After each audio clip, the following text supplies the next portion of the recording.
Yara, super obrigado de estar no Future Print Conexão com você, trocando uma ideia sobre a nova mentalidade dos empresários nesse cenário que a gente está passando. E eu queria, como de costume, já começar te perguntando qual que é o maior desafio para mudar essa mentalidade dos empresários hoje? Tiago, quero agradecer primeiro o convite também, super importante estar aqui, eu acho que é um tema que eu gosto muito de falar e que nesse momento vai fazer muita diferença. Bom, a sua pergunta é qual que é o principal desafio, né, na mudança de mentalidade. Vamos falar um pouquinho de cultura. A nossa criação, ela vem com o script pronto, pelo menos a criação que a maioria dos líderes hoje estão aí atuante nas empresas.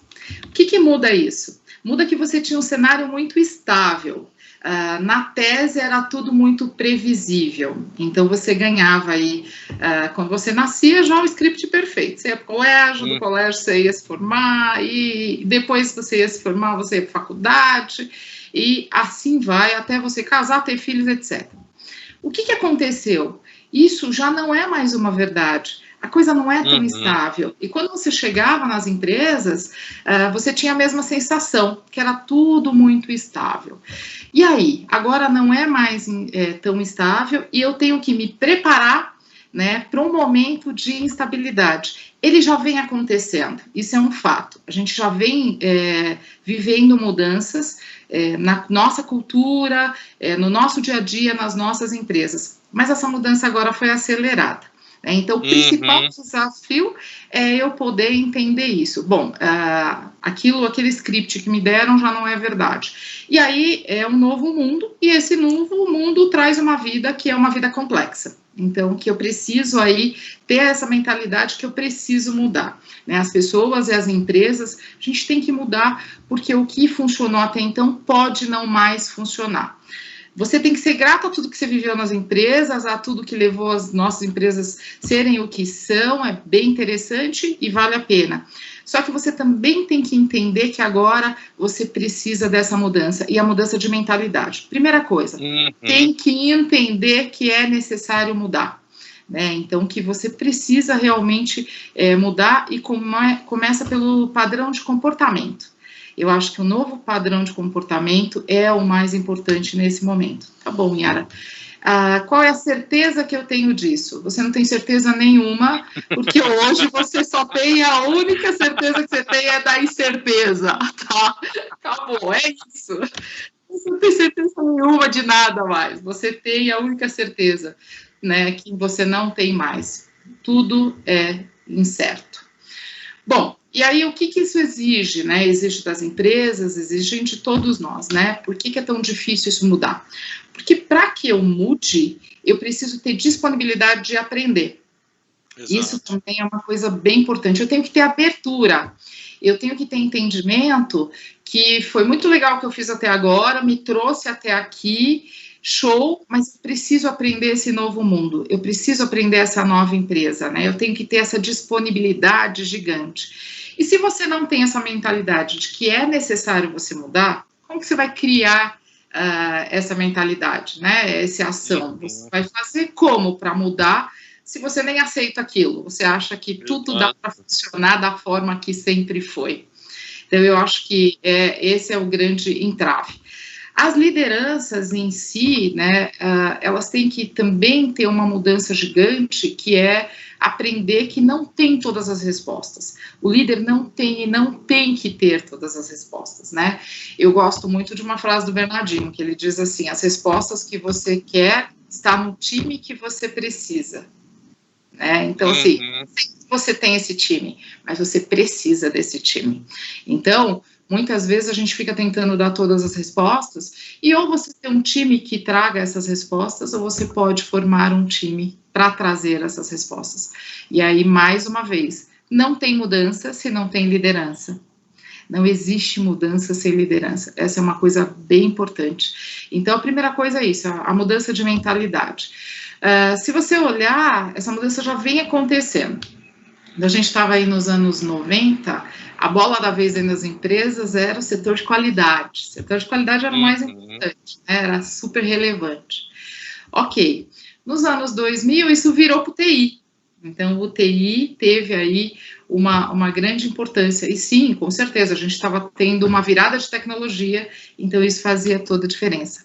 Hoje, está todo mundo trabalhando onde? Quem é a bola da vez? O RH. Por quê? Porque a gente aprendeu, ou está aprendendo, que você pode ter a ferramenta que você tiver. Se você não tiver pessoas preparadas para isso, se você não tiver mentalidade para isso, comportamento para isso, não funciona. Então, hoje está todo mundo trabalhando no RH, porque a gente entendeu que as pessoas são importantes no processo. Senão, tudo aquilo que você formou dentro da tua empresa não vai funcionar. E aí, junto com isso, vem as habilidades que você precisa desenvolver. Você, como líder, precisa desenvolver. E não é nada fácil, né? Eu costumo brincar que a liderança é um título bonito, mas é um título que te cobra bastante, tem bastante responsabilidade nela, né? Por que eu digo isso? Porque, obviamente, como eu falei anteriormente, não tem mudança sem liderança, mas muitas vezes, principalmente nesse momento que a gente está vivendo, talvez o líder não tenha todas as respostas. E ele vem de uma cultura preparada para ter todas as respostas, né? Não, o líder é o cara que define tudo, o líder é o cara que tem visão estratégica, que tem criatividade. E nesse momento a gente está vendo que não, top-down não vai mais funcionar, bom tempo funciona, né? E ao contrário, a gente está estudando cada vez mais e está vendo que muitas vezes a resposta não vem do líder, vem do time dele. Só que para isso, o líder precisa passar por algumas etapas de entendimento também. Porque a gente não pode negar que muitas empresas, Thiago, ainda estão no modelo de gestão anterior. E elas têm certa imunidade para mudar, né? Ou seja, não quero mudar porque isso é que funcionou e isso acontece bastante. E alguns líderes também.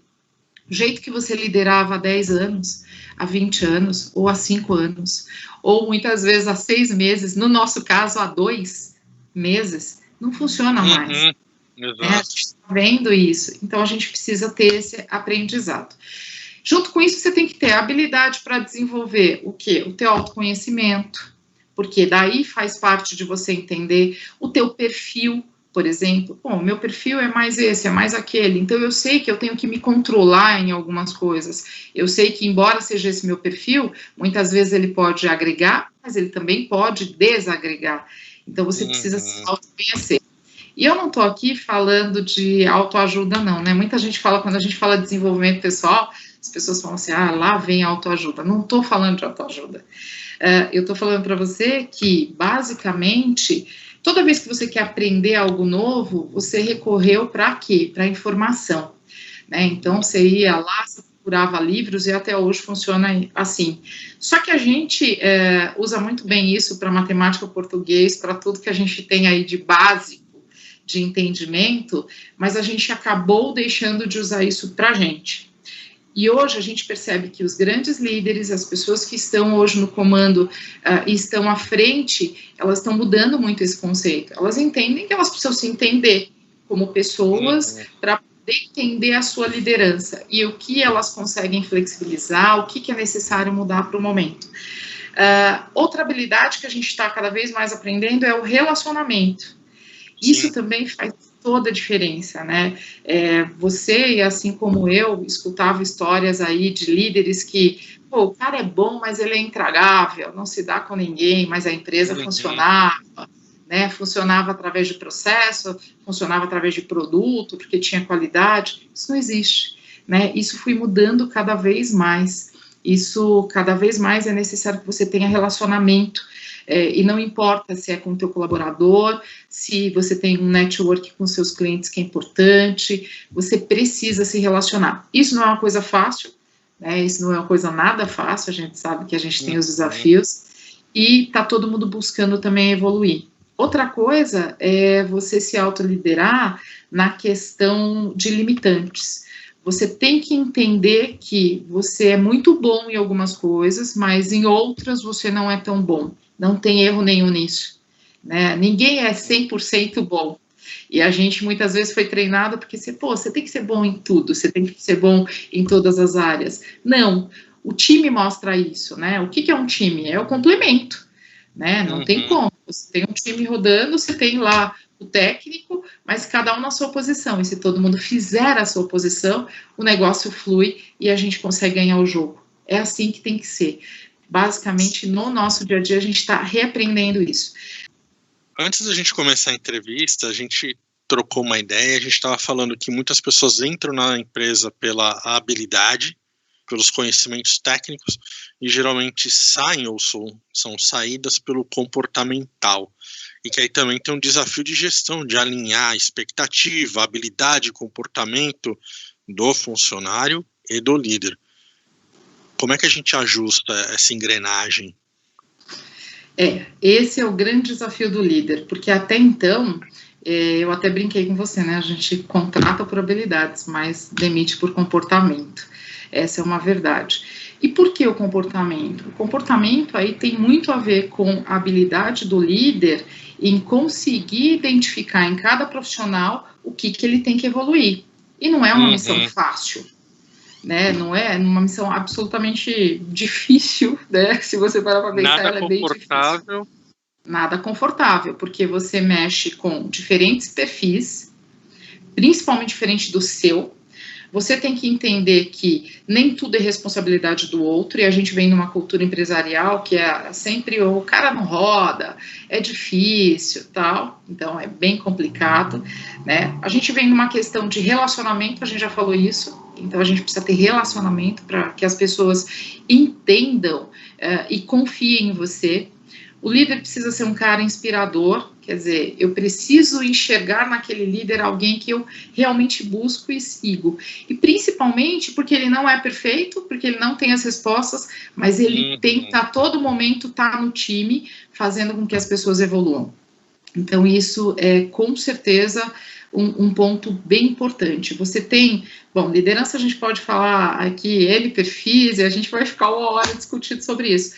Mas eu acho que o mais importante é o líder estar disposto a estar evoluindo essa pessoa, esse colaborador, a estar se evoluindo também, né, como ser humano e como profissional. Esse é o ponto mais desafiador, porque para você conseguir ter hoje o comportamental e a habilidade juntos, você precisa ter uma liderança coerente a isso. Senão, você não vai conseguir ter. Você vai ter pessoas ótimas, muitas vezes com habilidades que você contratou, porque elas tinham isso no currículo e no perfil, mas elas não têm o comportamento. E o comportamento tem a ver com a cultura da tua empresa, do feedback que você dá para esse profissional, dele poder ser apoiado realmente e estar evoluindo nisso. A cultura tem a ver com os valores que você tem e que aquela pessoa tem, e você precisa entender isso, né, se os valores estão alinhados ou não, e muitas vezes não estarão, mas se você conhecer o valor do outro, você consegue claramente trabalhar isso, né? Você consegue saber por que ele tem certas reações ou não, porque você atingiu certo valor dele, ou certo valor seu. Então, novamente, você se conhecer é bem importante. A gente está falando aqui dessa troca de gestor e de equipe, de manutenção da equipe, de ter pessoas que te ajudam. A gente pode falar também do turnover, como é que isso impacta a gestão do líder e a manutenção da empresa? Pode. Aí tem uma coisa que é bem interessante, que é assim, as diversas gerações. Eu não sei se você se lembra, ou se você teve essa vivência, de repente, na tua casa ou na tua família. Antigamente, as pessoas entravam numa empresa e elas ficavam por 20 anos, por 30 anos. Elas entravam e tinham alguns casos que se aposentavam, né? E naquele momento era importante isso, né? Se você parar para pensar, isso dentro das famílias era super requisitado até, né? Não, fulano deu certo, ou o profissional deu certo porque ele está aqui há 20 anos. Bom, se você tiver há 20 anos cumprindo um script sem aprender e desenvolver nada, talvez não seja um grande negócio. E a gente sabe que isso acontecia, né? A gente tem essa noção, isso acontecia bastante. E hoje em dia, essa é a grande mudança.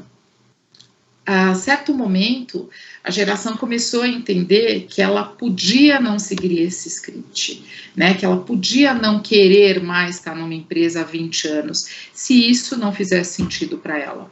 E isso veio mudando. Por que veio mudando? Porque a busca das pessoas veio mudando, né? O pessoal conseguiu entender que, assim, legal, eu respeito tudo aquilo que eu vivi na minha casa, eu respeito as decisões e as escolhas que meus pais tiveram, mas eu tenho condição de ter as minhas escolhas, de fazer as minhas escolhas, né? Muitos se adaptaram ao modelo, então, muita gente quis fazer parte de uma companhia tradicional, entrou nessa empresa e muitas vezes viu que quer fazer parte da empresa, mas não na forma que ela existe, não da forma que ela existe, né? E aí começaram a evoluir, a trabalhar isso. E a gente vê isso muito claro na gestão aí mais recente. Eles começaram a trabalhar outra forma, eles começaram a cortar alguns estigmas, porque o Covid fez a gente ter outra relação com as pessoas, fez ter outra relação com as empresas também. Então, você tem hoje um outro tipo de dinâmica em todos os sentidos no teu relacionamento. Existe um outro perfil de profissional e de líder que ainda é muito atuante no mercado, que é aquele líder que, assim, ele veio para ocupar um cargo na tese de referência dentro da empresa, ele acredita que a gestão que trouxe até hoje é a gestão que vai dar certo, e ponto. E a gente encontra muito isso nas empresas. A gente encontra isso demais. Só que a boa notícia é que isso, de certa forma, agora, com toda a vivência que a gente está tendo, ele vai ter que mudar, quer queira, quer não. Não existe, ele não vai conseguir mais se adaptar. Isso eu acho que é bem legal a gente pontuar. E tem o líder que sabe que, assim, tô aqui para aprender, tô aqui para me desenvolver, tô com o meu time que eu preciso desenvolver habilidade sim, mas primeiro o comportamental. Se a pessoa tiver o comportamental, ela vai atrás da habilidade. Esse é o fator. Se você tiver o comportamental alinhado com aquilo que você precisa, a habilidade você vai buscar. Você vai crescer nesse sentido, porque você reconhece, ó, isso daqui eu sou boa, isso daqui eu não sou, mas eu vou buscar melhorar. O grande problema que a gente vê é que as pessoas não conseguem ter essa linha de raciocínio, né? Elas não conseguem ter um comportamental que ajude no processo. Exato, você falou da nova formação dos dois perfis de líder que a gente está percebendo mais agora no Covid-19, e aí eu queria te perguntar, com todas essas transformações que a gente tem passado desde a década de 90, esses novos perfis profissionais e pessoais, essas duas linhas de atuação durante o Covid-19, a gente não está tateando no escuro, a gente consegue perceber para onde o mercado está indo, para onde a liderança está indo. Sim, sem dúvida. A gente consegue sim perceber isso. Eu acho que esse momento do Covid, para mim, deixou muito claro uma coisa.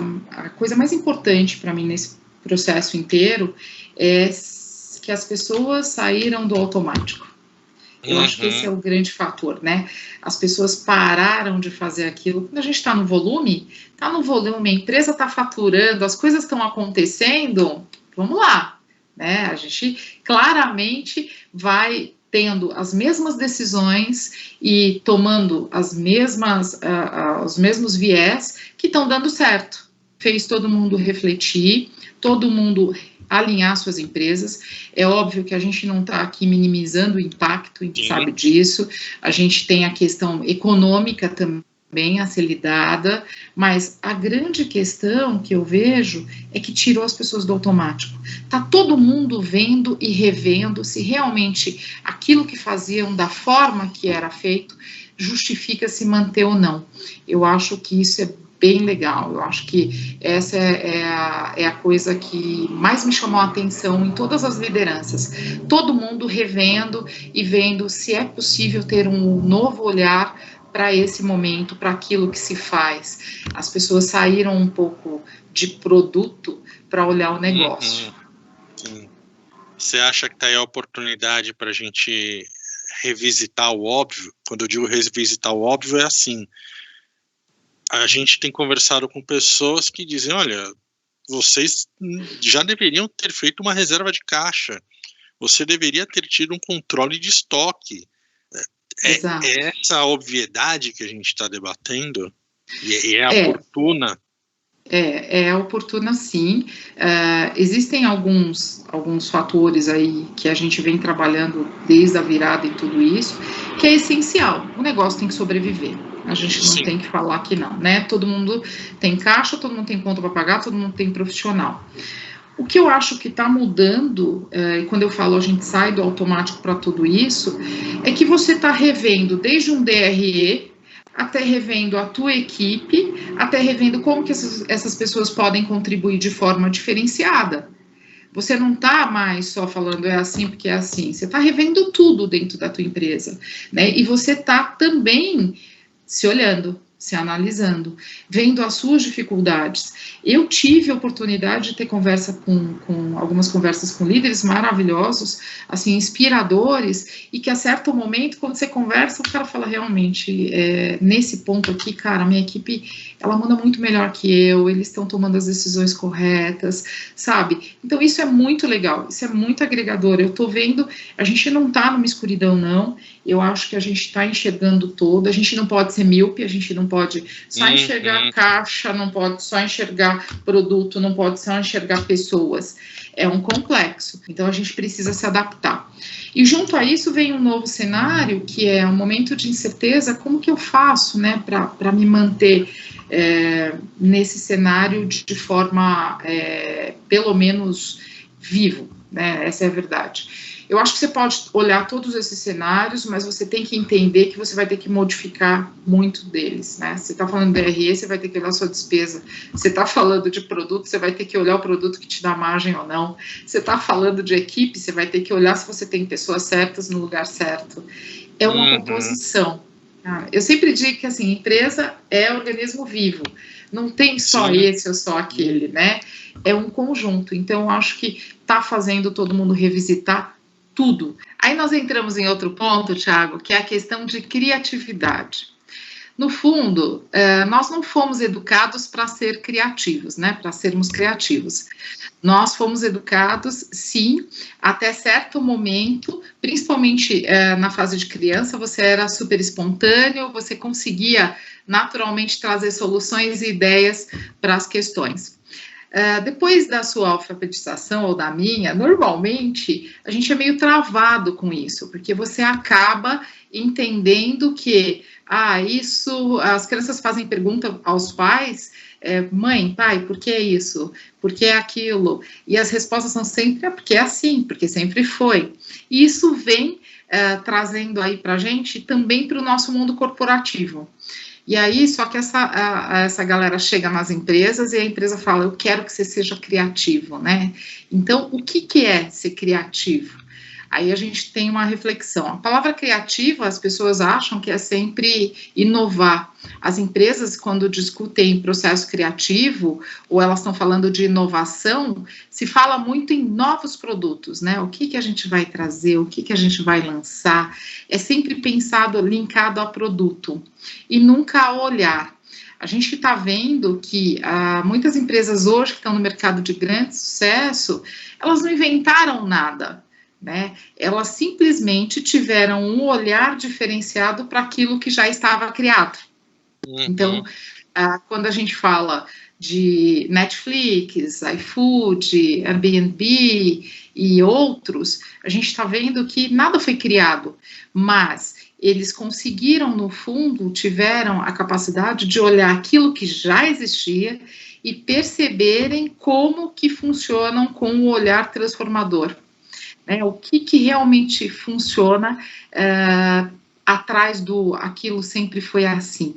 Eu acho que essa é a diferença. E aí eles transformaram o conceito de negócio, né? Eles não transformaram o produto, e sim o conceito de negócio. Isso mudou.